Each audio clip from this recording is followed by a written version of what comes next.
बिस्मिल्लाहिर्रहमानिर्रहीम। बैठे हम इन्हीं अवामी नुमाइंदों में से आए हैं, इन्हीं के मसाइल हल करने के लिए आए हैं। तो ये हेल्थ से रिलेटेड हमारे डिपार्टमेंट से सिर्फ एक चीज़ जो है रिलेटेड है और वो है फिजियोथेरेपी का, और इंशाल्लाह वो तो हम हल करेंगे। वो तो जिसे कहते हैं ना, हंगामी बुनियादों पे भी मुझे करवाना पड़ा इंशाल्लाह ताला सीएम साहब से। उनके मैं गोश गुजार कर भी चुकी हूँ और करवाऊंगी भी। जहाँ तक हेल्थ की बात है, हेल्थ के इश्यूज लातादाद हैं और इसमें जो 4 मेजर इनके प्रॉब्लम्स हैं वो हेल्थ से रिलेटेड हैं। तो मैं हेल्थ मिनिस्टर से भी इंशाल्लाह रिक्वेस्ट करूंगी कि इनके मसाइल फौरी हल किए जाएं। और जाहिर बात है कि हम अवामी नुमाइंदे, हम नहीं आएंगे, हम इनकी नहीं सुनेंगे तो कौन सुनेगा। ये रिवायत को ख़त्म करना है। बलूचिस्तान को जो इस तरह रवायत ये पड़ गई है कि यहाँ पर आकर बैठ कर अपने मसाइल ये हल करने की जगह नहीं है।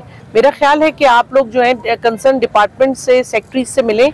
अब सोशल वेलफेयर के डीजी और सेक्रेटरी साहब खुद यहाँ आए हैं आप लोग के मसाइल सुनने, तो ये बड़ी बात है। आप लोग जबकि उनके पास गए नहीं, लेकिन हम इसमें सिर्फ एजेंडे में सिर्फ एक पॉइंट हमारा है, उसके बावजूद हम खुद आए।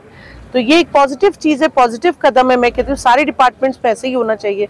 सबको जो है आगे बढ़कर जो है ये मसाइल हल करने चाहिए, हमारे यूथ के, हमारे जनरेशन के इंशाल्लाह। मैं ऐसे बहुत सारे भूख हड़ताल कैंपों में इन 4 साल से आई हूँ।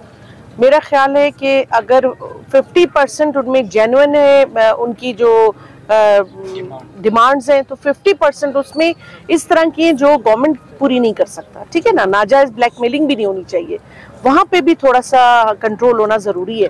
अगर आप ये सोचें कि रोड ब्लॉक करते हैं, यहाँ के आके बैठ जाएं, हुकूमत को जो है वो करें, ये भी तरीका भी सही नहीं है ना। ये देखें, ये आप अपने को भी डैमेज कर रहे हैं, सूबे को भी कर रहे हैं, डिपार्टमेंट को भी कर रहे हैं। अभी डॉक्टर्स ख़ास तौर पे जो मैंने लास्ट वो हुआ था उसमें उन्होंने देखे हॉस्पिटल्स बंद कर दिए, पेशेंट्स सफ़र कर रहे थे, बच्चे मर रहे थे, ख़वातीन को मसाइल दरपेश थे।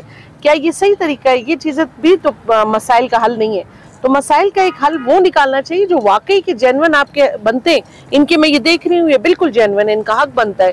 इस पे बिल्कुल हमें काम करने की भी ज़रूरत है और एक दूसरे को मिनिस्टर से बात भी हम करेंगे और सेक्रेटरी से भी मैं इंशाल्लाह मिलूंगी कि इनके जो भी इश्यूज़ हैं उनको फौरी हल किए जाएँ। जहाँ तक पार्टी का ताल्लुक है, बलूचिस्तान अवामी पार्टी अवामी पार्टी है और इस तरह के इश्यूज़ पे जहाँ भी होगा, हम चाहे मर्द हो औरतें हो, हम बिल्कुल पहुँचेंगे, बिल्कुल हल करेंगे।